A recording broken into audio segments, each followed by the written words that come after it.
Vamos a iniciar, como de costumbre, nuestra conversación esotérica correspondiente a este mes. Si ustedes recuerdan, en nuestra conversación del mes pasado nos referimos exactamente a el tema para mí muy interesante, creo que para ustedes también, que fue de la liberación del destino. Hablar de la liberación del destino en un mundo conflictivo, en donde aparentemente existe solamente el caos, el odio y la destrucción, puede parecer quizá algo muy hipotético, sujeto sin duda a la calenturienta imaginación de un hombre místico dedicado solamente a las cosas del espíritu. Pero hablamos de un mundo social, hablamos de un mundo sujeto a las 1000 transformaciones que exige la evolución técnica de nuestros tiempos. Estamos viviendo pues una era dentro de la cual existe la gran oportunidad y el gran desafío a la conciencia del investigador. Dijimos también que la liberación del destino era un problema espiritual pero supremamente técnico-científico. Todo se refería exclusivamente a la liberación de las leyes de gravitación, dentro de las cuales todo cuanto exige peso, medida y dimensión está sujeto al destino. Cuando la persona gravita, cuando la persona por su propia ley de afinidad espiritual se sacude del peso de los sentidos, del entendimiento y de las emociones, pierde esotéricamente peso y por lo tanto entra en el sendero de renuncia que conduce a la liberación. Esto como primicia. Y naturalmente la liberación es incesante, es un movimiento que está ocurriendo aquí y ahora, no es algo que pertenece a un futuro, que sea hipotético o que obedece solamente a las razones de un místico que solamente ve el espíritu en todas las cosas. Hay que ver el espíritu, pero dentro de una gran dimensión técnica o científica. Y, naturalmente, para esto se le exige al investigador esotérico de nuestros días una mentalidad netamente, profundamente científica, a fin de que pueda absorber dentro de sí no sólo la aspiración superior que tiene que elevarlo hacia las alturas donde prácticamente no existe gravedad, sino que debe estar henchido de una gran intelectualidad, de un gran sistema de valores mentales que le capaciten para ver esta divinidad en todas las cosas de una manera exclusivamente técnica. Hoy nos vamos a referir a otro tema que se fundamenta en el interior y que quizá es también un tremendo desafío a nuestra condición de aspirantes espirituales en la nueva era. Se trata de aquel término eminentemente místico definido como el retorno a las fuentes, o, si ustedes lo prefieren, el retorno al paraíso terrenal. Son conceptos también místicos, pero el investigador esotérico debe hallar su contraparte científica para que la mente intelectual pueda reconocerla como verdad y también como el principio para una serie de actividades o de actitudes frente a la vida que deben convertir nuestro mundo en caos en un mundo en orden social. Bien, si ustedes analizan el proceso místico y esotérico de la vida, me refiero a los grandes investigadores del espíritu, que ustedes pueden interpretar muy bien, a los grandes mitos de la historia mundial, que han venido segregados a través de los múltiples pensamientos de los grandes filósofos, de los grandes artistas, de los hombres, en fin, que lo dieron todo por la humanidad.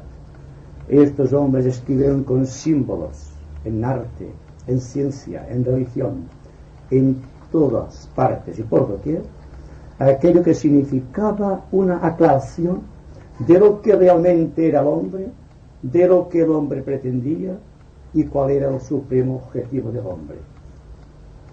Y así, al introducirnos en los grandes mitos universales, debemos forzosamente prestar nuestra atención a todos aquellos que por su naturaleza tienen un orden universal, como pueden ser los que están escritos en el Génesis o, por ejemplo, en los Puranas del Vishnu, porque todos ellos, cada cual dentro de su temática, ideas o simplemente sus puntos de vista, pueden aclarar para el observador inteligente lo que el hombre busca, lo que realmente el hombre es y a dónde el hombre se dirige. Esto es solamente como inicio de una conversación en la cual participaremos todos. ¿Qué es exactamente un mito? Un mito es siempre una verdad presentada de una manera velada y solamente para uso de personas inteligentes, investigadores de la verdad, de personas que han hecho de su vida una investigación y que por lo tanto están dentro de este proceso matemático de la vida que conduce a la redención. El mito mayor, el que con mayor intensidad conocemos aquí en Occidente, es el mito relacionado con el ser humano en sus orígenes, hablándonos del paraíso terrenal, hablándonos de Adán y Eva, hablándonos del pecado original y hablándonos del árbol de la ciencia del bien y del mal, cuyas contrapartes esotéricas hallamos en cualquier religión del mundo con la suficiente garantía de verdades, porque fueron escritas por grandes hombres, de hombres que sabían lo que se decían, porque habían sabido interpretar justamente las leyes universales que regían los cosmos y que por lo tanto pudieron expresar, aunque en forma simbólica, las grandes verdades universales. Así, a través del tiempo y durante estas conversaciones esotéricas mes tras mes, hemos considerado estos mitos o estos símbolos legados por la tradición y por la historia de una manera científica y tratando de comparar con todo cuanto sabíamos intelectualmente para que nuestra mente no rechazase verdades que son realmente el fruto, la experiencia de los hombres que vivieron en tiempos anteriores a nosotros. El misterio de la creación, como dijimos en una de nuestras conversaciones, se refiere exactamente a los días de la creación, que después nos dimos cuenta que eran edades cíclicas, dentro de las cuales se movía el Espíritu de Dios sobre las aguas, como se lee en todos los grandes libros sagrados del mundo, y tratando de poner orden en todo cuanto existía y en todo cuanto todavía no existía, como fórmula para garantizar el proceso de la evolución. Cuando, por ejemplo, al hablar de la genealogía de nuestro universo, nos referimos a conjunciones cósmicas, trascendentes, las cuales por su propia elevación trascienden el entendimiento del hombre, pero que la ciencia está incorporando prácticamente día tras día en el contexto de sus averiguaciones, nos dimos cuenta de que realmente podía ser así de esta manera y no de otra. Así que el nacimiento de nuestro universo, aparentemente algo solamente en la mente calenturienta de un observador de poesía pura o de música abstracta, como puede ser, por ejemplo, la unificación de dos constelaciones entre sí, representando cada cual un principio, masculino o femenino, para crear a la manera que lo hace el ser humano, un universo, como el hombre crea y la mujer, otro nuevo elemento dentro de la especie. Y poder de esta manera seguir adelante, tratando de medir los conceptos de las verdades de acuerdo con estos conocimientos. Quizá tendríamos que darnos cuenta y vivir de acuerdo con esta realidad y aceptar lo que nos dijeron los escritores orientales o los grandes iluminados con respecto a la Osa Mayor y a las Pléyades, y lo que se nos dice respecto a todos los mitos solares, aquellos que reencarnan cíclicamente para demostrar a todo el mundo la razón de ser y la razón de existir de una soberana entidad a quien reconocemos como Dios, pero que en su esencia no es más que el ser humano elevado a una enésima potencia, más allá de las dimensiones conocidas, pero que actúa y reacciona psicológicamente como nosotros, y que naturalmente para un logos o para un Dios, como ustedes prefieren denominarle, existe también la ley de la evolución, y un logos evoluciona como evoluciona un átomo de materia. Todo está dentro de la ley de la evolución. Y cuando nos referimos al mito de Adán y Eva, nos estamos representando genéricamente lo que es el hombre, el principio masculino y el principio femenino, que están dentro del ser humano, y que cuando actúa con mayor profusión se convierte en hombre o en mujer. Es el símbolo de lo que fueron los primeros pobladores del planeta, partiendo de un paraíso donde existe el andrógino, donde no hay sexo naturalmente, pero que al ir condensándose, al ir diversificándose, estaban creando los polos positivo y negativo, y dando con esta polaridad al principio de la vida organizada, tal como la conocemos, a través de todas las especies conocidas. Naturalmente no podemos probar que el hombre fue en sus orígenes andrógino, pero si analizamos el contexto mundial en el presente, estamos viendo, claro, cómo existe un proceso de bipolarización de los principios, que un hombre se puede convertir científicamente en mujer, o que una mujer se pueda convertir científicamente en hombre. Y esto está aquí delante de nosotros y aquí en este momento. Por lo tanto, el principio del paraíso terrenal y la despedida de Adán y Eva del paraíso terrenal, una vez cumplido el principio de polaridad que ha dado principio a todas las cosas, no es más ni menos que la representación exacta de la manifestación del universo. Y todos nosotros somos universos que estamos proyectándonos a través del tiempo y del espacio. Y el pecado original, o si ustedes que saben de esoterismo le asignan el nombre de karma, es lo mismo. En todo caso vemos que es algo realmente científico, como puede ser la propia ley de gravedad. Hay un peso, ese peso desciende a lo más hondo, y hay algo que se eleva incesantemente de la materia buscando el espíritu. Ya tenemos la ley de involución, la ley de evolución, o el principio de gravedad centrípeta, o el principio de gravedad que es la fuerza centrífuga. En todo caso, estamos monopolizando, estamos actualizando, estamos reproduciendo incesantemente términos científicos porque tal es la ley. Nuestra era científica, que hay que presentar las cosas a la manera científica.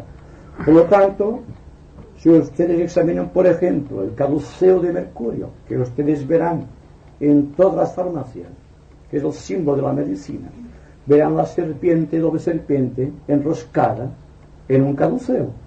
Y al final hay dos alitas dispuestas a volar.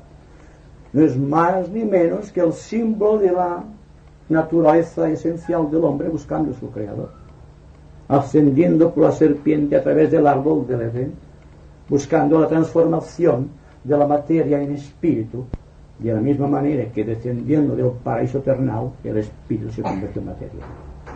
Se trata solamente de polarizar la atención hacia todo cuanto conocemos. Lo desconocido es solamente la incapacidad que tiene el hombre de reconocer una verdad. Y naturalmente no es por el sistema de verdades que trata el intelecto que podemos descubrir estas zonas tremendamente importantes de nuestra vida que tienen que conducirnos a la liberación. En todo caso, hay que distinguir que liberación es la consumación del espíritu, o cuando la materia se ha unificado hasta convertirse en luz, lo cual ha sido aseverado con la explosión atómica. Todo cuerpo de sustancia se puede convertir en luz mediante una fuerza que está dentro de la propia materia. ¿Y cuál es la fuerza que está en la propia materia? La cantidad de espíritu que puede contener esta materia en forma de alma y que se puede describir como el alma de todas las cosas. Todos tenemos un alma y todo tiene un alma. Solamente el grado de substanciación, si podemos decirlo así, es lo que separa el hombre de un Dios o el hombre de un átomo. El espíritu está en todas las cosas. Entonces el proceso de manifestación cíclica de un universo o de un sistema de universos o de cualquier tipo de galaxia no es ni más ni menos que una cantidad especial de espíritu dentro de una cantidad especial de sustancia. Y esto, el espíritu que trata de buscarse como esencia, y la esencia o el espíritu que está buscando como sustancia, están creando el alma y con esto toda la evolución. Y ustedes se preguntarán, ¿por qué es lógico que se lo pregunten? ¿Por qué entonces la evolución? Si existe la perfección, ¿para qué existe entonces la manifestación? Pero es que existe una ley de necesidad que es igual para un hombre que le obliga a reencarnar a través del tiempo. Y la misma ley de necesidad que obliga a un logos a manifestar típicamente a través de un universo, de una galaxia o de un sistema de constelaciones. Se trata de un proceso alquímico dentro del cual la materia tiene que transformarse en espíritu liberando karma. Entonces el karma, el dolor, todo cuanto existe, el peso, gravedad, son cosas del destino. El destino de un Dios, el destino de un hombre, el destino de cualquier tal. Es un proceso que lo podemos hacer científico a nuestra discreción, siguiendo el proceso, digamos, analógico, tal como escribió Hermes de Megistus. Igual es arriba que abajo, igual es abajo que arriba. Solamente hay que saber medir las circunstancias y la acción. Las circunstancias para saber dónde debemos depositar la fuerza creadora del intelecto. Y la acción, porque exigirá disciplina la acción para desarrollar fortaleza. La fortaleza que necesita el sabio para introducirse en las grandes verdades. Y estas verdades que están por encima del entendimiento humano y que el hombre constantemente está tratando de conquistar, porque esta conquista es precisamente la liberación. Y los dramas de el paraíso terrenal que se pierde para Adán y Eva o se pierde para toda la familia humana, queda compensado al final por la liberación del hombre en el seno del nirvana. Hay una analogía entre el paraíso terrenal o el paraíso perdido, como dijo Milton, dentro del cual existe la garantía de una acción universal en el ser humano. Y el hombre debe ser consciente de esta verdad para poder acometer con paso firme y brazos diestros, inteligencia activa y corazón sano este sublime reto de las circunstancias que estamos viviendo. Estamos inmersos en un mundo social. Y si la conversación esotérica sirve únicamente para recrear nuestro intelecto, demostraremos que no aceptamos el desafío de los hechos. Hay que vivir de acuerdo con realidades.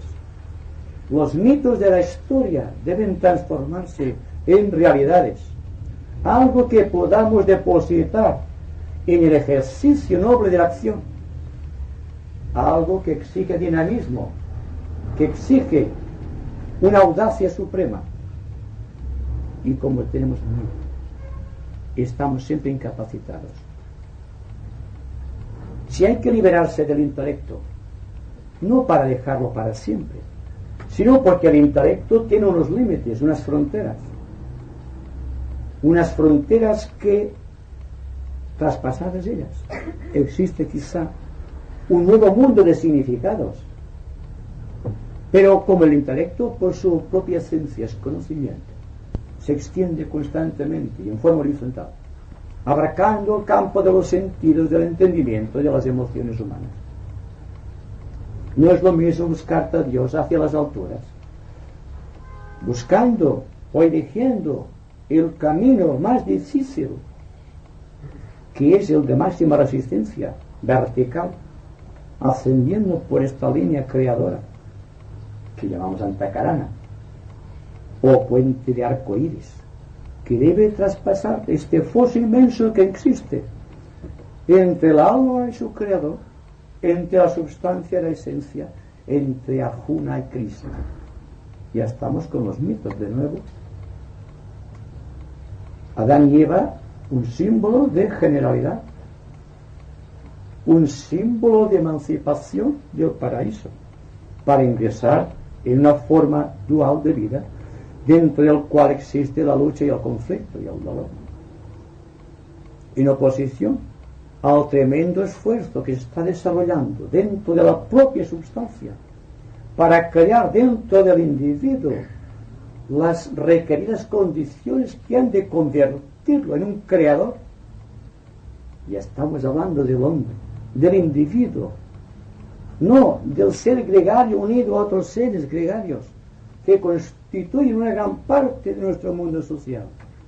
Y conste que no tengo afán peyorativo cuando hago esta cuestión. Es analizando fríamente un estado de cosas. Y me pregunto si se han dado cuenta que el paso que va del conocimiento a la sabiduría es el paso que va de lo gregario a lo individual, de lo que va de Arjuna a Krishna, de lo que va del hombre a su creador, de lo que va del alma humana al ángel solar. Otro mito que está aquí y ahora actuando en tanto estamos en esta mística reunión tratando de comprender el sentido de la vida. Bien, creo que la cuestión para mí es sencilla y para ustedes también lo será, de que si existe unción, si existe devoción hacia lo superior, si existe realmente un impulso tremendo de acción que surge del corazón y se extiende a las más lejanas perspectivas, esto es indicio de que Arjuna ha visto el camino que conduce a Krishna. El espíritu encerrado, el Dios inmanente dentro del corazón, ha visto el camino que conduce a la gran trascendencia divina y se ha prestado para la lucha. Y cuando el individuo lucha para alcanzar su máximo grado de efectividad dentro del concepto individual, no dentro de un concepto gregario, no dentro de los límites impuestos por la tradición o por la historia, que llegan siempre falseadas a nuestros oídos. Es para darnos cuenta exactamente de que estamos viviendo horas solemnes y hay que vivir de acuerdo con estas horas. Se nos habla, ustedes lo saben muy bien, de la nueva era. Se nos habla de Acuario. Se nos habla de sus oportunidades magníficas.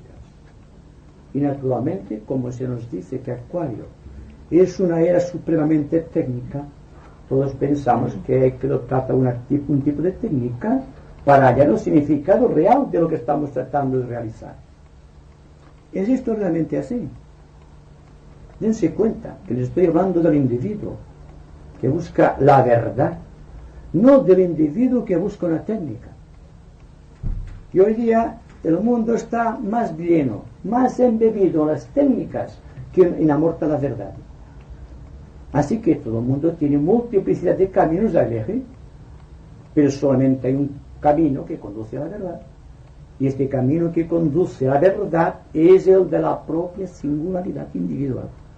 Y no existe otro camino que la expresión del individuo que se va segregando del contexto social gregario para constituir un nuevo mundo social. Se trata de reproducir en nuestros días, aunque con las mismas palabras, lo que dijo Cristo, de que hay que vivir en un mundo sin ser del mundo. ¿Podemos hacerlo? ¿Seremos capaces de hacer como Krishna, que contempla la obra de Arjuna, sin preocuparse, diciendo: después de llenarte el universo con un pequeño fragmento de mí mismo, yo persisto, yo prosigo mi tarea, y estoy más allá del tiempo y del espacio, más allá de la tradición, más allá de los límites impuestos por el entendimiento intelectual, y por lo tanto estoy entrando en zonas de alta sabiduría, de alta frecuencia. Estoy, por así decirlo, me refiero a un ser humano que está buscando la verdad, perdiendo peso, porque el peso está en todos los planos del universo, no solamente algo que pertenece al plano físico. De los 7 planos del universo solamente existe algo que en unos hay más peso que en otros, por lo tanto hay más sutilidad, y al haber más sutilidad, al ir ascendiendo, nos estamos introduciendo en el misterio de la ascensión, lo cual puede ser demostrado hoy día con el fenómeno físico de la levitación. Estamos hablando también de otro mito que se convierte en algo realmente científico, algo que puede ser incorporado a nuestra vida cotidiana. Me preguntaba un señor el otro día cómo podía levitar. Naturalmente, le dije que perdiendo peso. Dice: pues que tengo que adelgazar, tengo que hacer algún régimen especial. Y usted no ha comprendido lo que quiero decirle. Se trata de que todos los cuerpos deben perder peso. No solamente el cuerpo físico. Usted tiene una mente llena de pensamientos, llenos de tradiciones y de prejuicios. Y tiene usted un cuerpo emocional lleno de sentimientos y de emociones, más o menos puras, más o menos violentas. Y eso depende de su karma, de su destino y de su propia jerarquía espiritual. Entonces no se trata de perder peso físico. Hay que perder peso en todos los niveles del ser. Precisamente es esta la cuestión.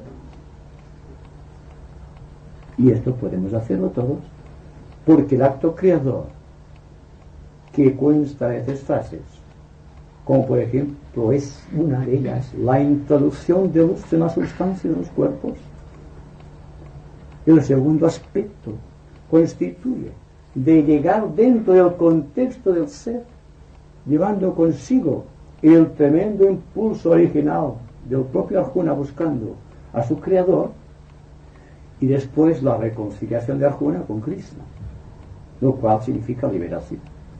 Entonces el principio y el fin, el alfa y el omega, todo cuanto existe en la naturaleza que busca su superación, está escrita no en las tablas de la ley, está escrita en el corazón del hombre. Y es en el corazón del hombre donde hay que buscar la verdad, y no en el intelecto.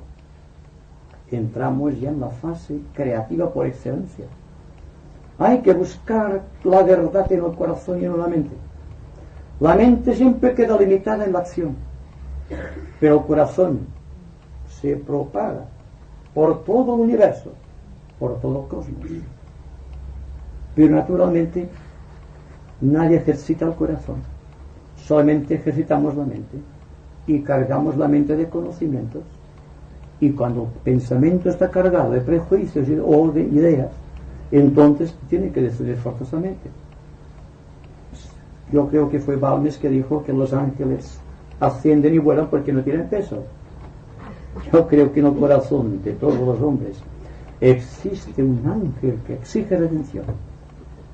Por lo tanto, como que ya voy a dar por finalizado el entreacto o el preámbulo, para que ustedes sean quien tomen la palabra, vamos a decir, por último, que todo cuanto estamos realizando en bien de mejoramiento personal,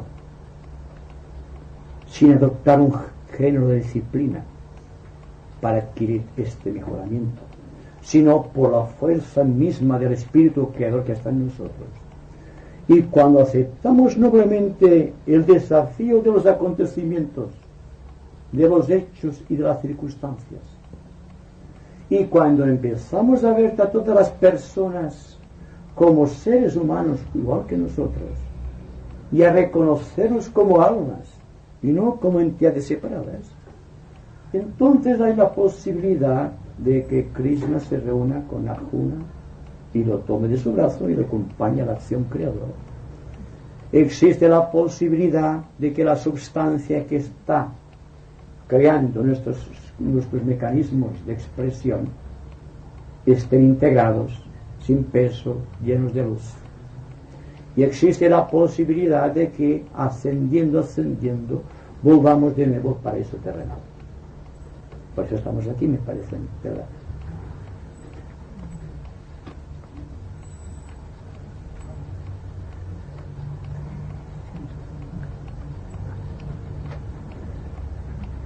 Así podríamos pensar que esta era acuariana la podríamos interpretar como liberación de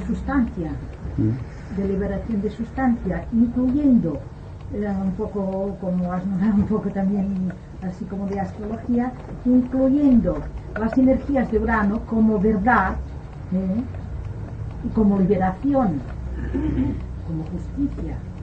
Entonces nosotros en este aspecto, ya visualizando siempre que nuestra meta ha de ser liberación, es el trabajo, me parece a mí, actual y más preciso y más dinámico, podríamos decir, del esoterista. ¿Verdad? Liberación de sustancia, liberación de karma, liberación de destino, liberación total. Sí, pero hay que darse cuenta de algo también. Claro.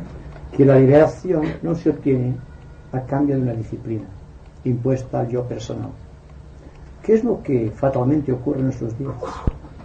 Una persona se le ha dicho que Dios exige un trabajo específico para darle a cambio el placer de la unión. Y todo el mundo está forzosamente buscando una disciplina mediante la cual pueda encontrar a su Creador. Para mí, esto será real solamente para aquellas personas que están dentro de un contexto, digamos así, corriente. Todas las personas que están aquí, yo creo que pueden adquirir el poder de trabajar directamente sobre las circunstancias sin buscar un sistema de disciplina, salvo el que exige el propio proceso de vivir. No sé si ustedes se dan cuenta de lo que trato de interpretar. La mayoría de personas están más empeñadas en ejercitar sus vehículos que en utilizarlos. Para mí, cuando un vehículo, la mente, la emoción y el cuerpo, están sujetos a determinada disciplina, están siendo coaccionados en su acción libre. Están creando una barrera entre dicho vehículo y la oportunidad divina, que es la verdad en cada vehículo. Y que un yoga debe ser dirigido individualmente y no de forma estandarizada como ocurre en nuestros días. Porque cuando hay necesidad de liberación, no solo viene la promesa redentora por un supremo avatar, sino los mil y miles, quizá, de individualidades poseyendo una pequeña verdad encerrada en su corazón, que tratan de instruir creando disciplinas en el ánimo de las gentes. Y hoy estamos viviendo esta era de imposición técnica de disciplinas.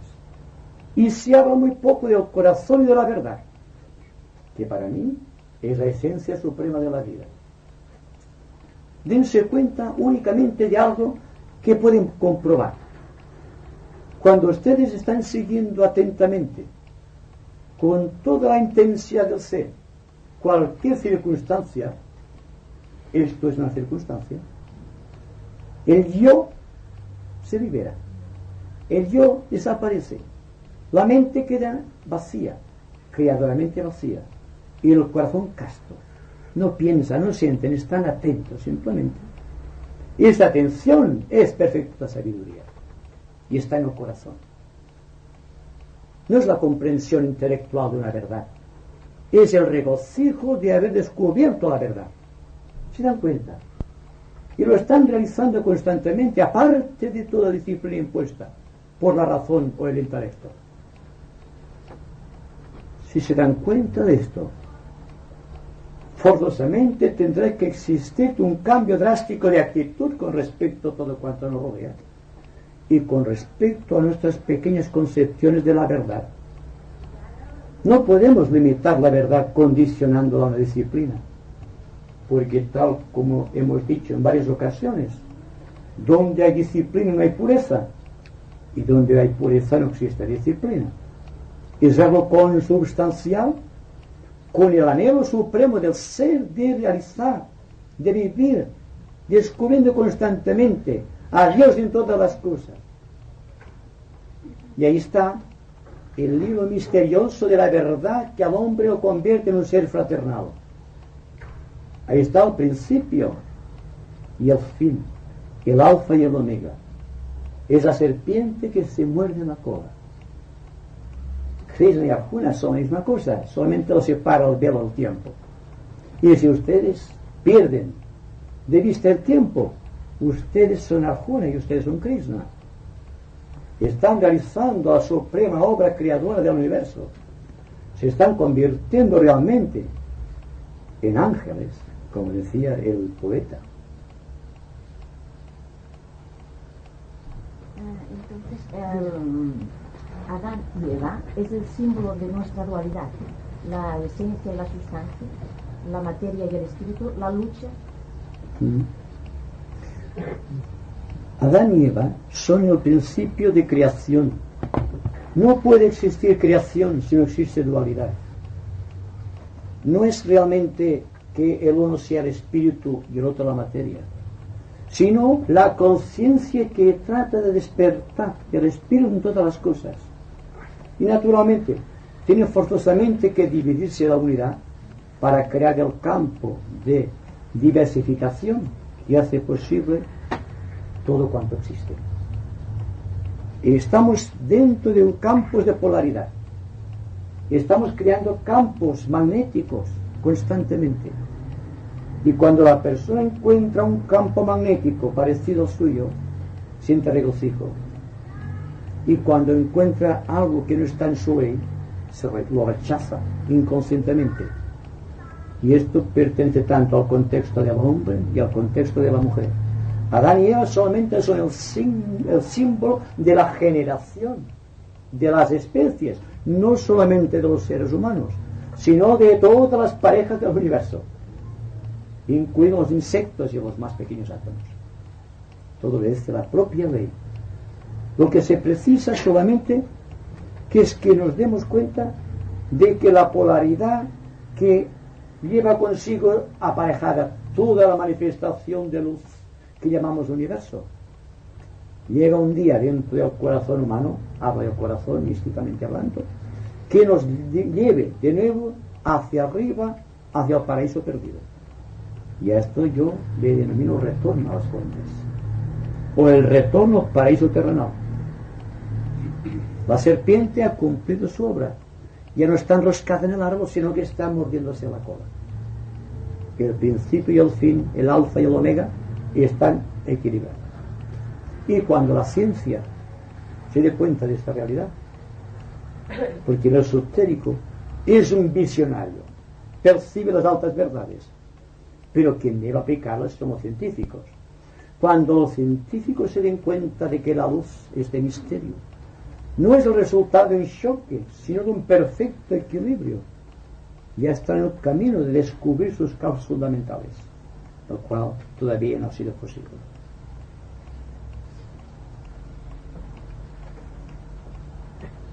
Entonces tengo una época en el transcurso de las razas humanas, me refiero concretamente a la época atlante, en que había más ayuntamiento en el plexo solar más que en la razón, en el intelecto, que según los hindúes es el asesino de la realidad. Entonces, dentro del programa de la evolución de la especie humana, siendo nefasto el papel del intelecto, ¿por qué razón sería para que se le dio? Habrá una razón biológica y evolutiva porque se incrustó el intelecto cuando había una facultad captadora de la realidad más perfecta, que es el plexo solar. ¿Por qué entonces se le dio el intelecto? El plexo solar era solamente un punto en aquellos tiempos en donde se manifestaba la fuerza instintiva de la vida. Pero la evolución exige que se cambie el orden de los centros. El centro intelectual era el guardián o la llave de paso que debía llevar las energías que estaban centralizadas en el cerebro instintivo o plexo solar arriba al intelecto, porque debía producirse una fusión de la luz del individuo con la luz de su creador. El instinto solamente marcó la etapa de los hombres animales y toda raza animal, o todo reino animal, el tercer reino de la naturaleza.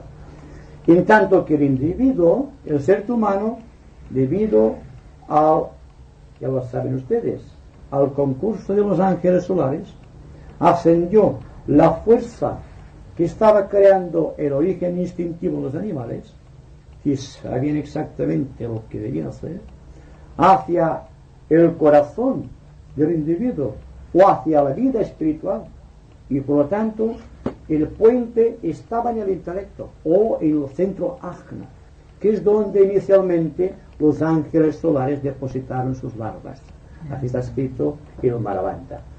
Bien, entonces el individuo debe ascender a través del corazón y de este centro a la cúspide de la cabeza, donde está el centro intuitivo, que es la respuesta superior del instinto de los animales.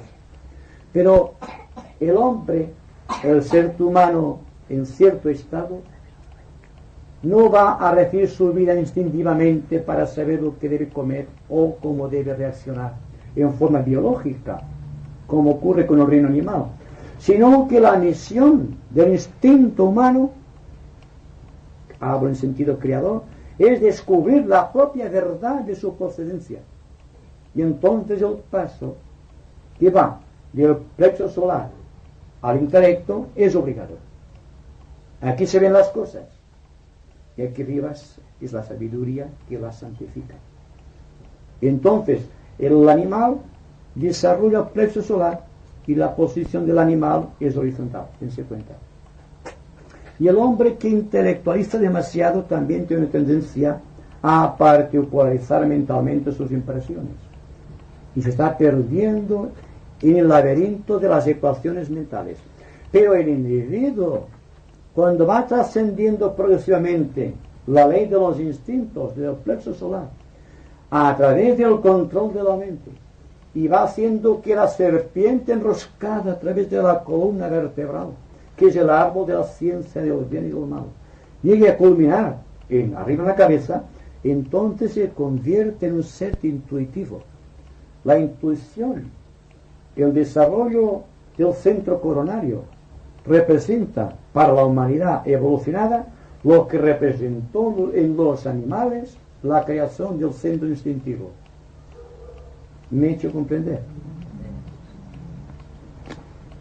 ecuación también geográfica, creo, por ejemplo, India y el Oriente están más polarizados por el instinto, por el elemento funcionador con la naturaleza, con el líquido, y en cambio en Occidente estamos más polarizados por el intelecto. Yo diría que está más polarizados por la intuición que por el simple, digamos, aspecto del plexo solar. Lo que pasa es que todos somos hijos de la gran divinidad que ha creado todo y que por lo tanto cada cual tiene la misión de libera a la mente del intelecto. La mente tiene una porción considerable de intuición con un sutilísimo hilo conectado con el corazón y otro sutilísimo hilo que va conectado con el centro coronario. Se está creando un triángulo de energías y este triángulo de energías se hace equilátero cuando está la persona muy atenta. Entonces se produce un gran silencio, existe una paz en el interior, porque no se especula con la verdad, se está viviendo. Y la persona que está viviendo no está interesada en especular. El que vive la verdad, la vive simplemente, ahí está todo. La persona que busca la verdad está teorizando acerca de la verdad. Y cuando se habla de la paz, pasa lo mismo. Solamente teorizan o hablan intelectualmente sobre la paz las personas que no poseen la paz. Es como la persona que no es honrada, está constantemente hablando de honradez. Es algo que está en la fuerza misma de las cosas. Aquí estamos tratando de descubrir la verdad, no de buscar conceptos acerca de la verdad, aunque utilicemos creadoramente el intelecto, tratando de revelar la verdad, no ya para descubrirla, sino para revelarla. Dense cuenta de que no es lo mismo.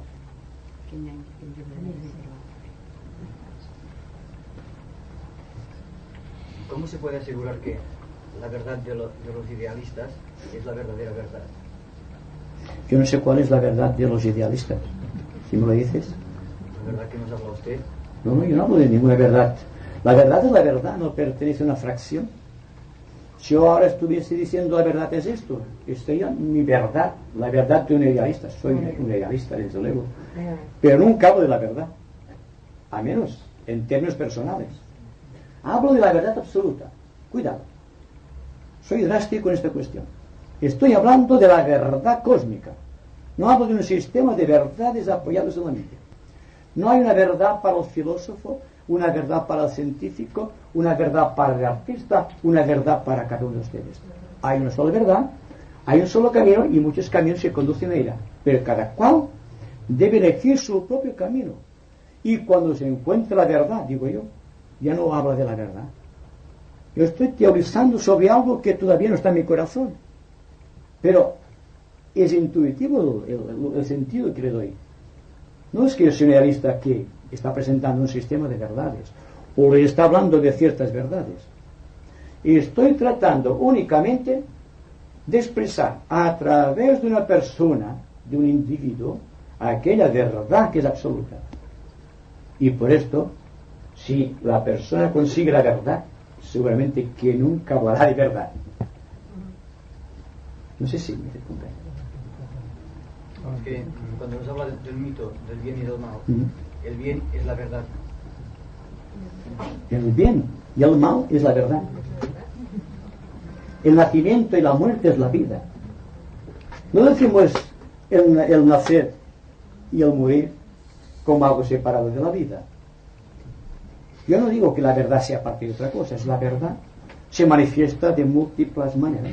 Y cada una de las personas que asisten aquí, tú y yo, estamos tratando de revelar la pequeña verdad que hemos descubierto, nada más.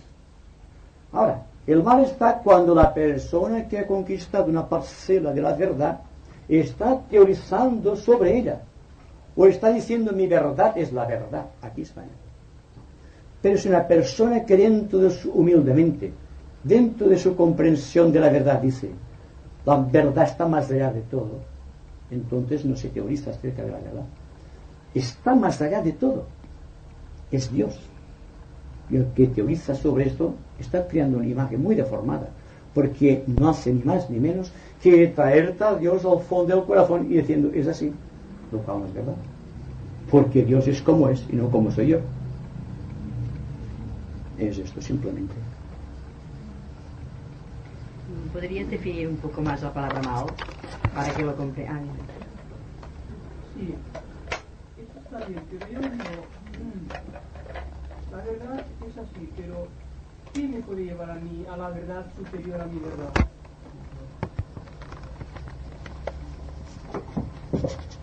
¿Quién te puede llevar? Sí, a comprender una verdad que sea superior a la mía, o sea, a mi verdad, ¿no?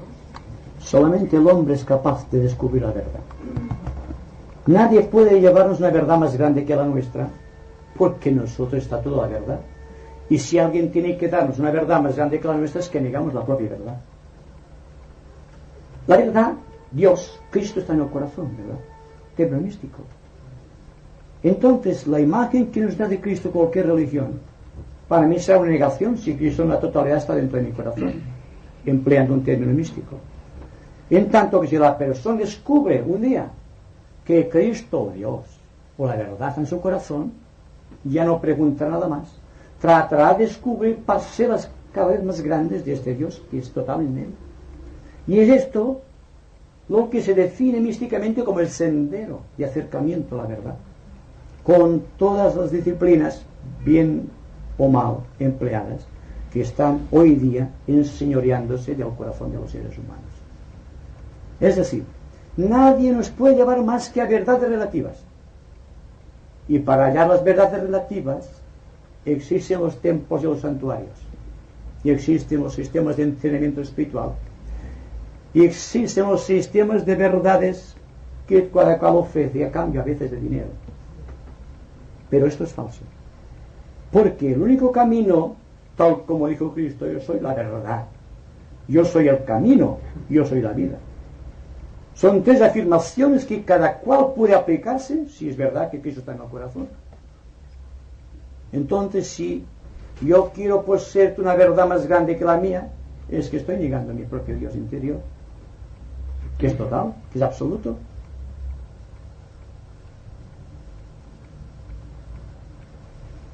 No, yo quería una expresión, digamos, más a nivel de todas las comprensiones, del aspecto luz y sombra, el bien y el mal, que son términos solamente humanos para darme a entender grandes verdades, ¿no es así? Pero entonces, el inicio en el ser humano de esos aspectos del bien y el mal, ¿no es el aspecto fraternidad y egoísmo? Esos dos conceptos pueden dar la misma solución. Igual. Ahora bien, el aspecto luz y sombra, porque existe la sombra, porque hay luz, ¿no? Bueno, ¿Cómo sabríamos que hay luz si no hubiera la sombra? no sabría nunca. El contraste. Si estando dentro de la ley de polaridad, una cosa tiene que comprenderse a través de la otra. Pero si nos damos cuenta de que cuando hablamos de sombra, hablamos de algo que está, digamos, en la raíz de la tradición. Y es cuando hablamos del mal, o hablamos del bien. Son meros conceptos intelectuales, el mal y el bien.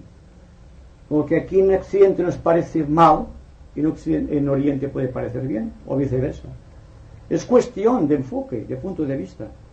Y la persona que se sitúa, por ejemplo, en Marte, contemplando el universo, lo verá muy distinto al que lo vemos nosotros desde la Tierra. Y lo mismo pasará cuando estamos contemplando, por ejemplo, el universo desde un punto lejano de una galaxia. Cambio de perspectiva. La perspectiva es intelecto siempre. Y es por la perspectiva que lucha el ser humano. Por si esto es bueno o esto es malo. Cada cual tiene un concepto sobre el bien o sobre el mal. Pero yo les hablo de algo que está más allá del bien y del mal. Les hablo de la verdad. Y la verdad está más allá del bien y del mal. Por encima del bien y del mal, por encima de los opuestos, está siempre el hilo de la navaja de la realidad, de la verdad, del eterno equilibrio. El momento en que científicamente se pueda equilibrar el mal y el bien, nos daremos cuenta de que no existe ni mal ni existe bien. Son conceptos intelectuales, dense cuenta, por favor. Y no estamos teorizando. Estamos tratando de descubrir algo que está más allá de los conceptos regidos por la palabra y por el entendimiento humano. Todo cuanto estamos viviendo puede ser medido en satisfacción o en insatisfacción. Si una cosa nos satisface, decimos es bueno. Si no nos satisface, decimos es malo. Pero ¿es verdad esto?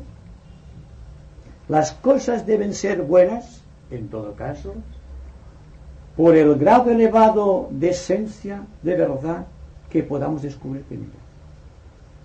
Y el mal es lo mismo. Y cuando hablamos de luz, sombra, en oposición a la luz, cuidado, que dentro de la sombra existe también la luz. Cuando ustedes están en una habitación oscura durante mucho tiempo, se dan cuenta que perciben exactamente todo. ¿Por qué? Porque hay luz en la sombra. Y de esta luz que existe ser liberada en todos y en cada uno de los estratos de nuestro ser.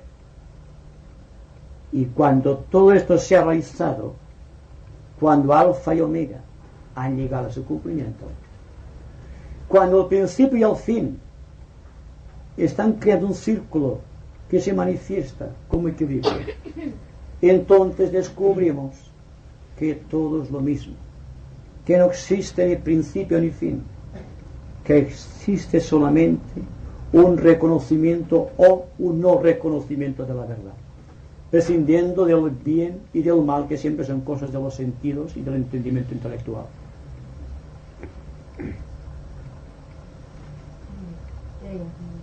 Ay, perdón. Que el otro día en casa de una amiga nuestra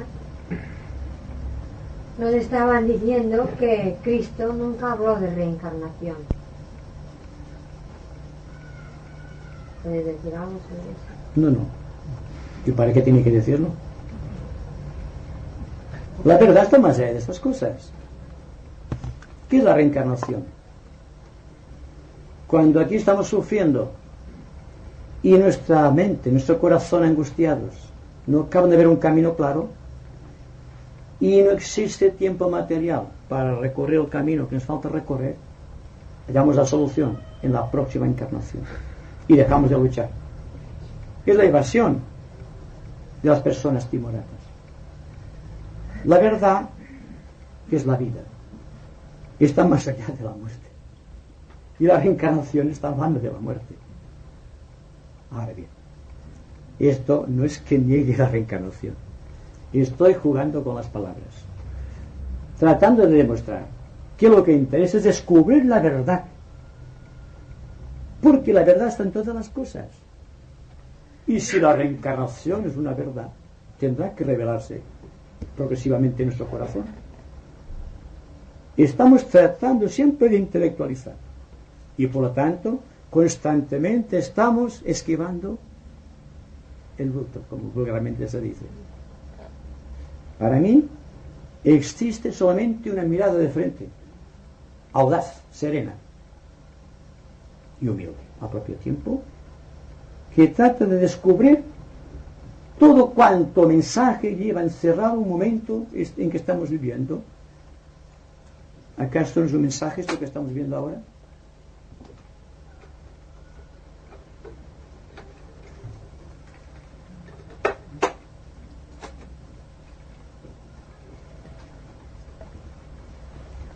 El hermano ha manifestado de que por la meditación se pierde peso.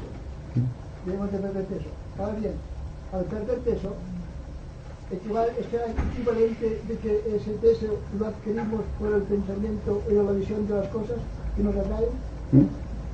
Bien, como ha manifestado también el hermano, de que, por ejemplo, por las técnicas, hoy que estamos en la época de las técnicas, no se puede conseguir tampoco ese punto, digamos, de engancharnos del peso de eso, o sea, de poder alcanzar ese punto donde se encuentra la verdad. Ahora bien, para poder conseguir ese punto, debemos de estar, según se manifiesta, dentro de nosotros mismos siempre.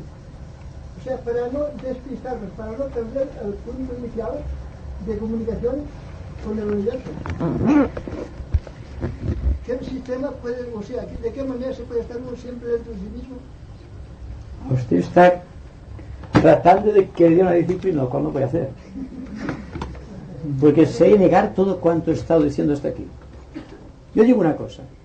y de paso le responderé, si usted está interesado en descubrir la verdad, la intensidad de este descubrimiento que usted está realizando en su corazón es suficiente. Usted no precisa de ninguna otra técnica. Cuando usted está escuchando atentamente una melodía que le gusta extraordinariamente, usted no debe esforzarse. Pues bien, cuando usted esté tratando de descubrir la verdad con la misma unción y recogimiento místico y con atención perfecta con que está escuchando su melodía favorita, se dará cuenta de que la técnica es inútil y que todo concepto de verdad disciplinaria que existe desdichadamente en nuestros días es solamente un intento de coartar el espíritu de verdad que está en todas las cosas y noblemente en un ser humano. Seremos conscientes al propio tiempo de que la única forma de alcanzar la verdad es liberando la mente de toda disciplina, pero al propio tiempo depositando el énfasis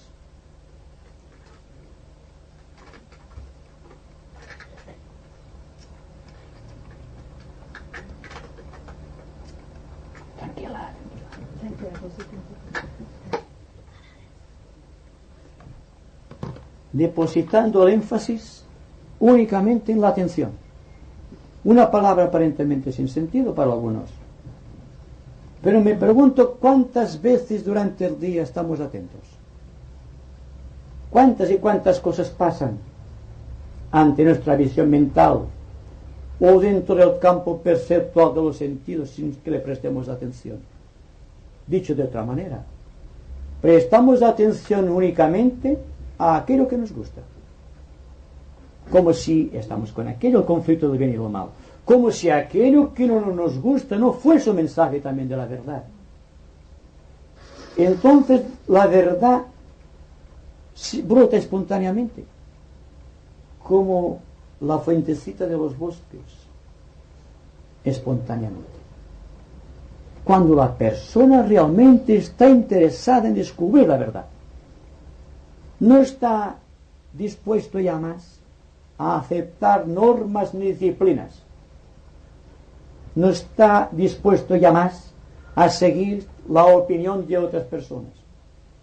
Cuando se libera de la tradición y del concepto místico tradicional, cuando empieza realmente a ser, entonces se realiza el misterio y el milagro, la ascensión. Pierde peso porque la atención hace que uno se olvide de sí mismo, siendo el recuerdo de sí mismo el egoísmo y el olvido de sí mismo la acción, el altruismo, como decía la señora.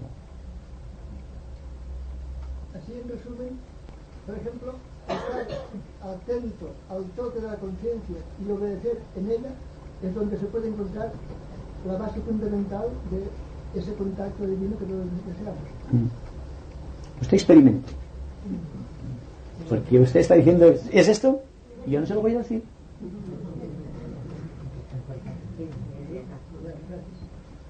Qué preciosidad es cuando se encuentran verdades en nuestro interior. Entonces es cuando el ser empieza a ser universalista, porque comprende que todo es verdad en el todo, verdad. Y entonces es cuando comprende, o sea, sabe respetar la verdad de todos. Porque como tú has encontrado en ti la verdad que te regocija, pues claro, comprendes que todo está en el todo. Entonces, cuando descubres esta verdad, yo encuentro una grandeza infinita. Y con respecto a la atención, entonces, si verdaderamente estuviéramos atentos, como tú dices, toda la vida es un símbolo que nos habla. Todos los aspectos nos hablan de la manifestación, o sea, podríamos decir de Dios o del reflejo de Dios. Exacto. Sí, el reflejo. Si Dios está en todo, está también en los acontecimientos sociales. Entonces, una persona debe estar atento a todo cuanto ocurre, estar lo que técnicamente podríamos decir informado de todo cuanto ocurre, porque eso es atención. La atención no es que ahora estemos aquí en esta pequeña sala y sea fácil atender la atención. La atención es total, porque trasciende el límite de lo individual, de lo familiar y de lo pequeño social que nos rodea, para trasplantarse o trascender el ambiente cósmico. Y esto, naturalmente, lo han olvidado los inveterados creadores de disciplinas. Y más, cuando a la disciplina se le asigna una cantidad, todavía es más grave el error, el karma, podríamos decir.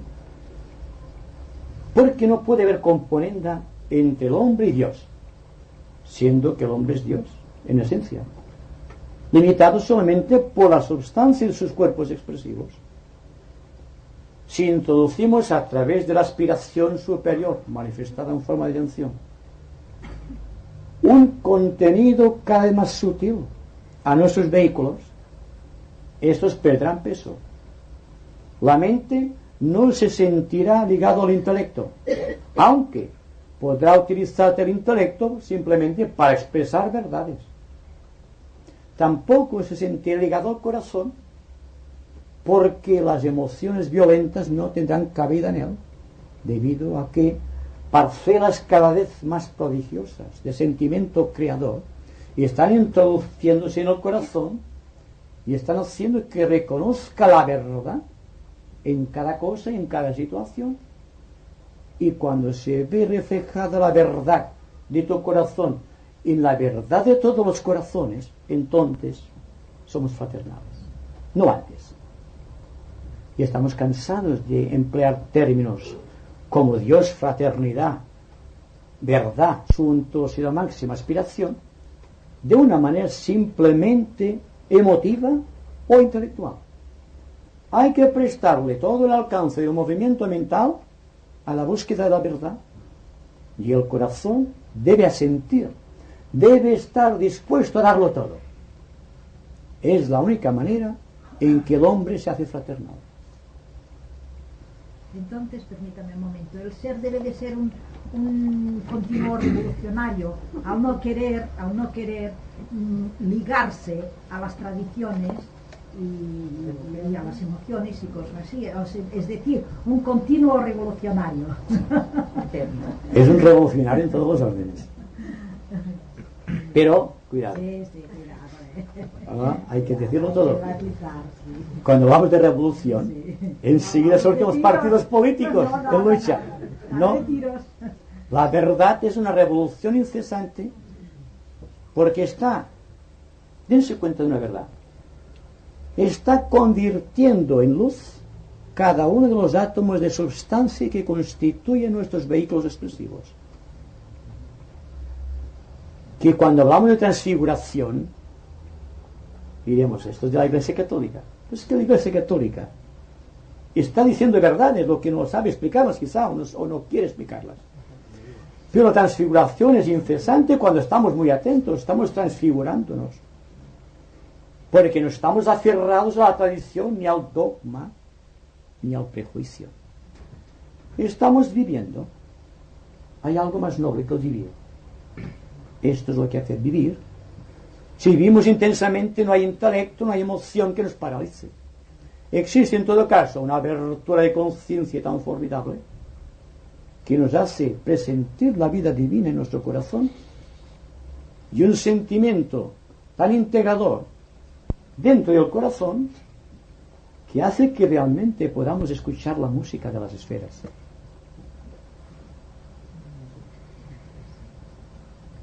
Avanzamos que una frase que parece muy densa, muy bien de contenido histórico y social. ¿No será por lo pesada?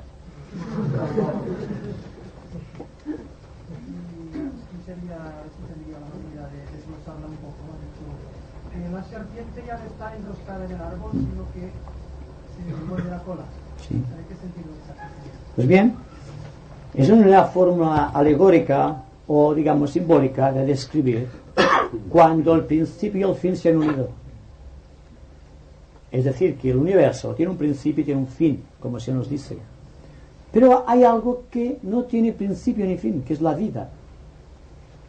Cuando la vida preside el proceso en forma consciente, La serpiente que estaba enroscada en el árbol y producía el conocimiento del bien y del mal, se va enroscando de una manera especial, va adoptando la forma circular del universo, y entonces la verdad está dentro, y aquello que aparentemente antes era negación, el aspecto contrario, ¿cómo puede ser el nacimiento y la muerte? Desde el punto de vista de la serpiente que se muerde la cola es el fin, y digamos la cabeza el principio.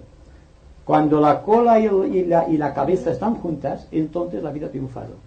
No hay desequilibrio en el ser. Es una imagen pictórica, dense cuenta. Porque si hablamos de algo que pertenece a una dimensión superior a la tridimensional de nuestro cerebro, forzosamente nos encontraremos con estas particularidades expresivas. Debemos acoger las cosas, intelectualmente hablando, más parecidas a lo que queremos representar. Pero dense cuenta también que la imagen del universo siempre es la serpiente mordiéndose la cola, la consumación. Y ha dejado de estar buscando la sabiduría. La sabiduría, el conocimiento, la integridad son la misma cosa. Es Dios. Es que la vida del hombre es una serpiente. ¿Sí? Sí. Bueno. Vamos a poner, aquí nace, da la vuelta y muere. Es la nada. Sí. ¿Y qué hace la serpiente? A ver si me sabe decir. Bueno. No, rápidamente, como hacía Sócrates. Se muerde la cola como así. ¿Y qué más hace? Y eso lo voy a decir. Dímelo. Para sí. Está perdiendo constantemente la piel. Ahí es verdad. A ver. Ahí está el secreto. Ahí está el secreto de la serpiente, que constantemente está reproduciéndose. Está dejando siempre la tradición. Por eso la serpiente es el símbolo de la sabiduría. Porque constantemente está dejando la piel entre la maleza. Siempre renace. Como el ave fénix, de las propias cenizas. Gracias. A ti. En este constante, la serpiente morderse la cola, ¿involucraría esto el desaparecer del tiempo? No, es que cuando la serpiente se mueve la cola desaparece todo. Se entra, digamos, en un pralaya. No sé si has oído hablar del pralaya. Cuando existe un eterno equilibrio, cuando el universo que está es sustancia, se convierte en esencia, todo desaparece. El símbolo es la serpiente moviéndose la cola, pero también desaparece con el tiempo. Y entonces, ¿qué queda? Queda solamente algo que está en el secreto de los éteres que pueblan el universo. Es la memoria de todo lo que hemos vivido, de todo experimentado, para volver a desenroscarse la serpiente para crear otro universo. Ya no se muerde la cola. Y entonces se repiten otra vez el mito del bien y del mal, representado por Eva, tentando a Adán, y el árbol, que es la columna vertebral, y el paraíso terrenal, que tiene que abandonarse porque el peso del karma obliga a descender. Y entonces el pecado original. Y finalmente el retorno al paraíso. Y siempre es una rueda, una espiral, hasta que llega un momento en que deja de girar porque la serpiente se muerde la cola, y entonces ya no hay principio ni fin. El principio y el fin están equilibrados. Todo es luz.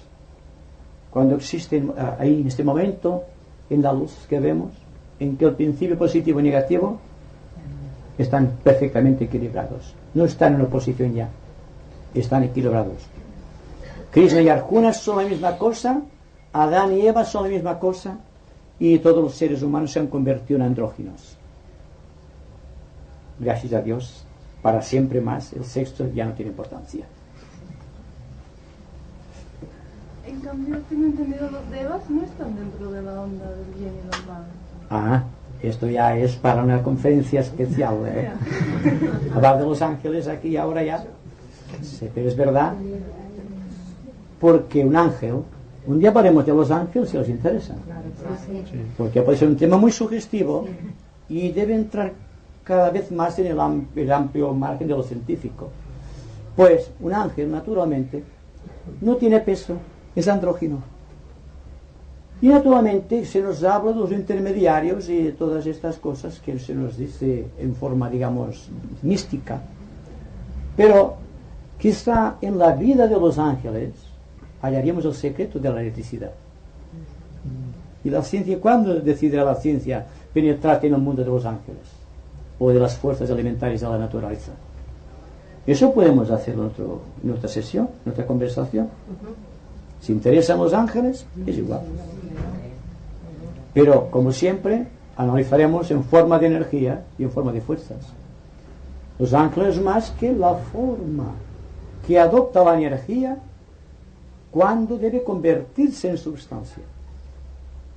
Esto no lo hace el hombre solamente pone su alma y el proceso de llegar hasta las vivas de él. Pero quien suministra la sustancia por compresión de los éteres del espacio son los ángeles, o esas entidades que llamamos ángeles.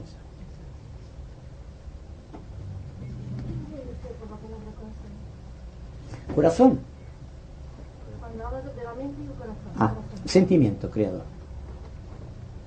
La persona cuando siente algo hace así, y cuando piensa hace así. Por algo será, digo yo. Ahora bien, el corazón es el cuarto centro que evoluciona en nuestro sistema biológico. Siendo el cuarto centro, igual que el cuarto rayo, igual que la cuarta ronda, igual que el cuarto planeta, igual que el cuarto sistema solar, todo está como un equilibrio. Y el cuarto reino de la naturaleza, que es el ser humano. Entonces, el cuarto siempre indica el centro de todas las cosas. Y estamos refiriéndonos a nuestro universo de segundo rayo, que utiliza el corazón como fórmula, máquina de creación. De ahí que cuando se dice que la verdad está en el corazón y no en la mente, es precisamente porque nuestro universo es de segundo rayo y utiliza el corazón para manifestarse. Y cuando nace la criatura, primero hace el corazón. Y entonces el sístoles y el diástoles, la fuerza centrípeta y la fuerza centrípeta, la ley de gravedad y la ley de polarización, están explicadas por el corazón, no por la mente. La vida está en el corazón, la mente está en la conciencia. Pero esto ya nos extendería ahora bastante.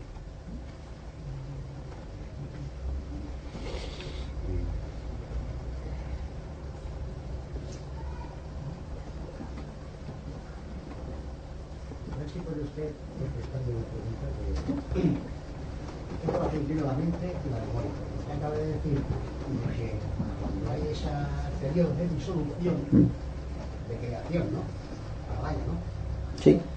Pues que la memoria todavía resta, queda. Entonces, la mente sabemos, positivamente no tiene un peso específico, ¿no? Que va átomicamente, ¿no? La memoria, entonces, no tiene nada. Sí. Tiene una conciencia propia. Bueno, pues entonces, si hay ese periodo de disolución, todo debe desaparecer. No. Desaparece solamente los sentidos observativos del observador, aunque esté en un plano superior. Pero la memoria no desaparece nunca. En ese caso vemos la memoria cuando estamos reproduciendo un hecho. Y si marco existe, no sé.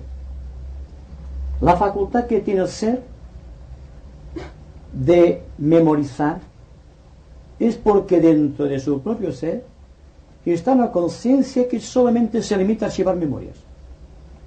Y cuando se trata del Señor del Universo llamamos memoria cósmica o el gran acaso. Y cuando el investigador, después de haber sido disuelto el universo, quiere progresar hacia aquel universo, suponiendo que el investigador tenga la categoría para poder analizar un gran pralaya, se dará cuenta de que puede objetivar las memorias que están en el pralaya.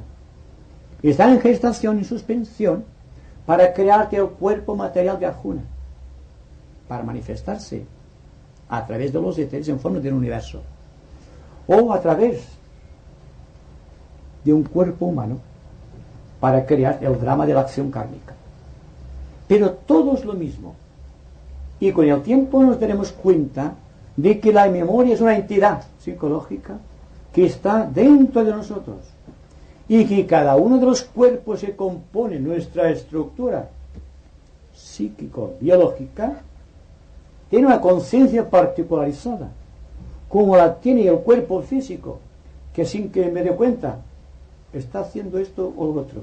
Dense cuenta, yo no me preocupo de nada. Él sabe lo que debe hacer el cuerpo, porque yo estoy representando un drama y él es un actor del drama que intento representar. Entonces, cuando usted tiene frío o el cuerpo tiene frío, no se preocupa del frío. Si está durmiendo, el cuerpo se tapará. Si tiene picor, se rascará y no le pedirá permiso a usted. Pues de la misma manera que el cuerpo físico tiene una conciencia, la memoria tiene también su propia conciencia, la que hace que esté unida a la conciencia, formando aquellos tres niveles conocidos de subconsciencia, consciencia y supraconciencia. Es la entidad triple con un centro luminoso que es el yo individual Arjuna que trata de progresar hacia Krishna.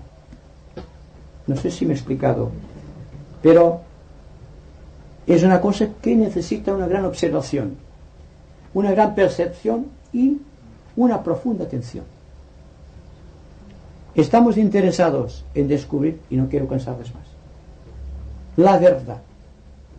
Una verdad que no podemos definir porque nuestra mente no está capacitada para medir verdades, sino para analizar conceptos que están relacionados con verdades. Si seguimos el concepto estructural de una verdad, estamos siguiendo una tradición. Y la tradición, por sus propias características, nos exigirá una técnica o un sistema de acción. Pero si tenemos el deseo potentísimo de la verdad, esta verdad será suficiente para alumbrar el camino de nuestra vida y hacer que sea libre para siempre nuestro destino. ¿Me permite solamente una pequeña pregunta? No, solamente era una aclaración.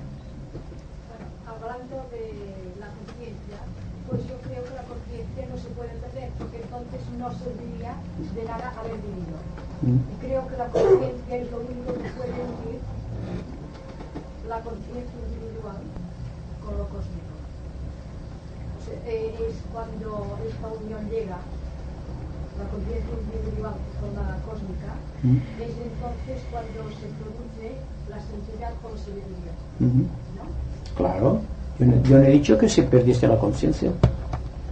Lo que, contrariamente a muchas técnicas que tratan que la pequeña chispa se convierta en una llama, yo digo que lo que hay que hacer es que la llama se introduzca dentro de la chispa, lo cual no es lo mismo que la aniquilación. El peligro de la aniquilación, solamente hay aniquilación en la parte intelectual. En el aspecto espiritual no existe aniquilación. Existe el ser que se une con su propia esencia, simplemente esto, sin perder la propia conciencia. Porque esta pérdida de conciencia significaría realmente una liberación del sentido de la vida, ya no existiría vida. Pero la conciencia estructurada dentro de la conciencia, tal como está estructurado el universo, examinen por ejemplo una galaxia, es un sistema de sistemas solares y de constelaciones, en donde un universo mayor engloba a otro menor, y este menor a su vez engloba a otro menor más menor porque es mayor que aquel. Entonces todo está dentro de todo, la conciencia individual nunca se pierde. De ahí la importancia que le asigna el término individual, porque solamente la persona que piense en términos de individualidad será capaz de liberarse o descubrir la verdad. Si no es así, jamás lo logrará. Solamente quería hacer una pregunta que me ha parecido que has dicho, que Akasha es memoria cósmica. Mira, no lo sabía. Así en este aspecto me ha gustado. Es uno de los aspectos. Sí, no lo sabía. Sí. Akasha es la memoria cósmica. Es que se manifiesta a través. Arjuna es la memoria que recoge de la casa, junto con la energía que capacita para la acción. Y entonces habría que hablar ahora también de la participación angélica en todo ese proceso. Pero claro, esto nos llevaría mucho tiempo. No, yo solamente con esto ya me gusta. Ya veo que mira el reloj. Bien. Ya para terminar, un poco de unos minutos de silencio, como siempre, para que todo quede grabado en esta subconsciencia, la memoria.